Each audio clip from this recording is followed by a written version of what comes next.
Je pense qu'après tout ce qui s'est dit, après ce que Kevin a dit, après ce que notre sœur Béhéna a dit, ce sont des révélations. Je crois qu'elle, elle n'a pas seulement exhorté avec des passages bibliques ou quoi, mais elle a démontré l'exhortation. Elle a démontré l'exhortation. Si vous n'avez pas un plan pour votre vie, le diable fait un plan pour votre vie. Nous sommes venus ici ce soir, on a partagé sur ce beau thème qui est vraiment, je pense qu'il est très enrichi, très puissant, il y a beaucoup à dire. Mais aussi, on est venu démontrer aussi l'adoration à notre Dieu, parce qu'après ceci, nous allons passer un temps, il y a des artistes qui vont performer. On a fait exprès de laisser un espace ici, parce que vous devez non seulement adorer de votre bouche, de votre cœur surtout, mais exprimez-vous. Il n'y a pas de limitation. Exprimez-vous, parce que quand on commence, on se dit, parce qu'on est à l'église, qu'on commence à faire des mouvements restreints aussi, on crée l'hypocrisie inutile. Parce que la danse que tu as dans ta tête, là, Dieu a vu ça. Dieu a vu, c'est-à-dire, Dieu a vu. Amen. Et aussi, c'est très important, pourquoi nous voulons que les jeunes puissent venir danser à l'église, sauter à l'église, chanter pour Dieu à l'église. Le lieu où tu fais ça a beaucoup d'importance. Je vous explique. Moïse va voir Pharaon.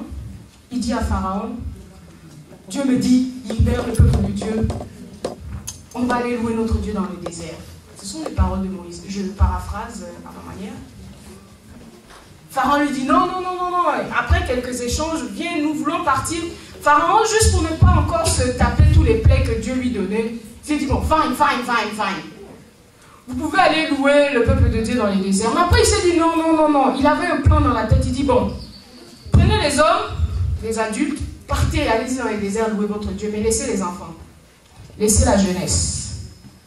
Pourquoi Pharaon disait ça? Premièrement, au début, le Pharaon dit à Moïse, bon, si vous voulez louer Dieu, juste louer Dieu ici, là, il n'y a pas de problème.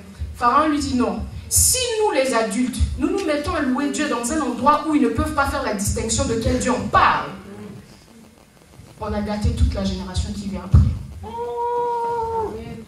Le lieu a beaucoup d'importance.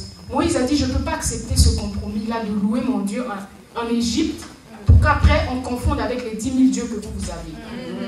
La nuance, Kevin avait dit. Il faut faire la nuance entre le vrai Dieu et le faux Dieu. Et le lieu où tu l'adores vient faire apporter cette touche de nuance. J'aime mieux louer mon Dieu dans le désert que m'asseoir dans le salon de Pharaon en train de le faire. On ne saura pas de quel Dieu tu parles. Parce qu'il y a beaucoup de dieux dans ce pays-là. Moïse a dit non. Je préfère partir.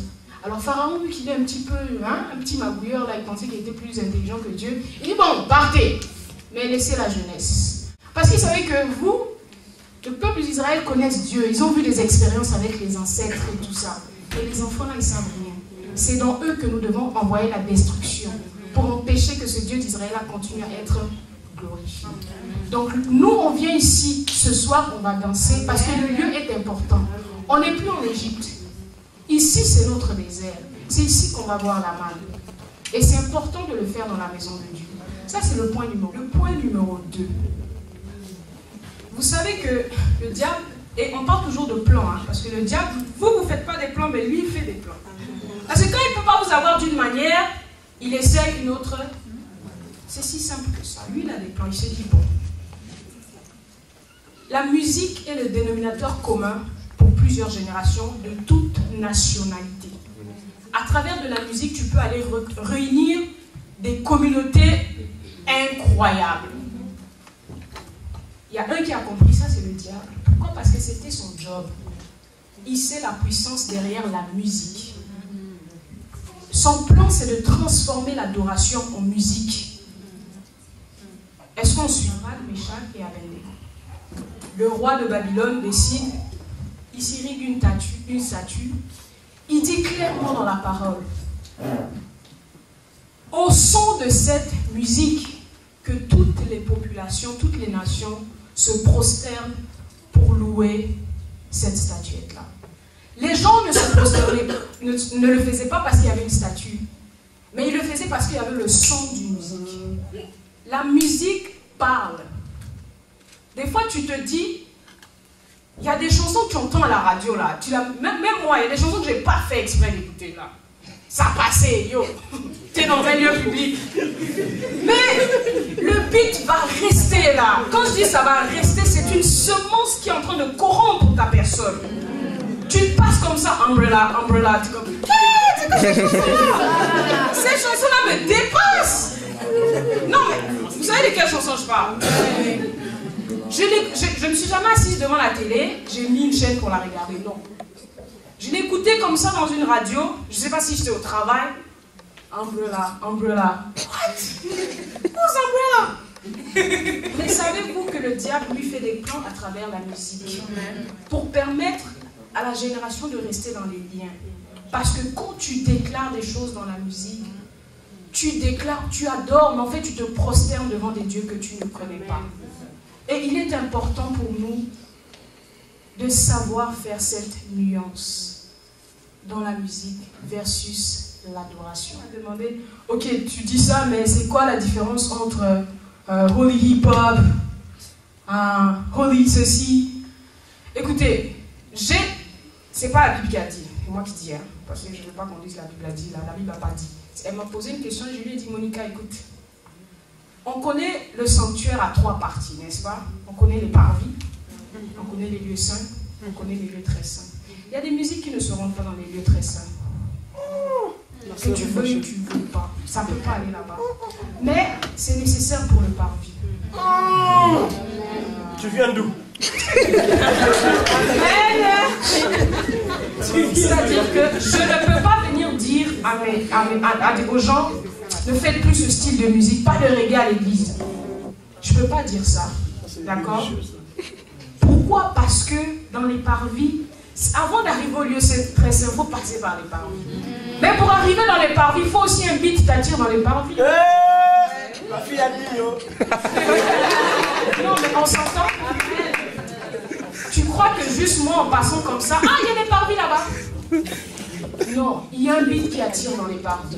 Mais une fois que tu arrives dans les parvis, il y a un autre beat qui t'attire dans les lieux saints. Mais une fois que tu arrives dans les lieux saints, il n'y a plus d'instrument là. Tu commences à...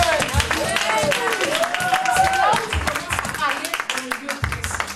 Alors la musique a sa place dans l'église. Mais pas dans les lieux très saints. Ton cœur a sa place dans les lieux très saints. N'emmène pas les instruments dans les lieux très saints. Juste ton cœur, ça va chanter. Ça va dire tous les mots qu'on a cherchés, qu'on n'a pas pu trouver, mais que ton cœur sera le utile. Tout style de musique, moi je dis qu'ils ont juste des dimensions. Et si ça ne répond pas à ta dimension, reste calme, attends, ta dimension va venir. Relax. Donc on voulait faire juste la nuance entre la musique et l'adoration. Et sachez que la musique parle. Choisissez vos musiques avec vraiment, soyez minutieux. Montréal-Vermont, c'est 2 heures. Et moi, je le fais, je pense, en 45 minutes. J'ai tellement de contraventions. Je pense que c'est ça depuis l'auto, là. Je peux monter jusqu'à 180 à l'heure. Je le sens même pas. C'est compliqué. Dieu m'a puni, ça fait je ne sais pas combien d'années j'ai pris l'auto. Non mais, quand je roulais comme ça, là, je ne mettais pas la musique du monde. Hein. J'ai mon gospel qui me fait rouler comme ça. Là. Je te mets du bon Kenton Jones. Là. Le beat est fort comme il faut. Là. Je te mets un bon Papa San. C'est gospel. Donc je suis en train de... Mais je file. Musique de circonstance.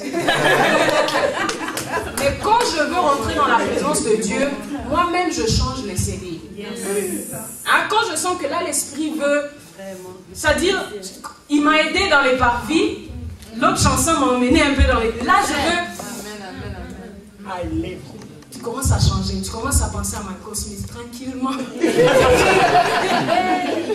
Tranquillement. Hein? Et des fois même tu éteins parce que le cœur veut parler à Dieu. Amen. La musique aussi de circonstance. Et je suis très fière que les chrétiens le fassent. Cette musique de circonstance, n'est-ce pas? Comme ça vous n'irez pas voir ailleurs. Amen. Donc j'espère que vous avez passé une bonne soirée. Moi je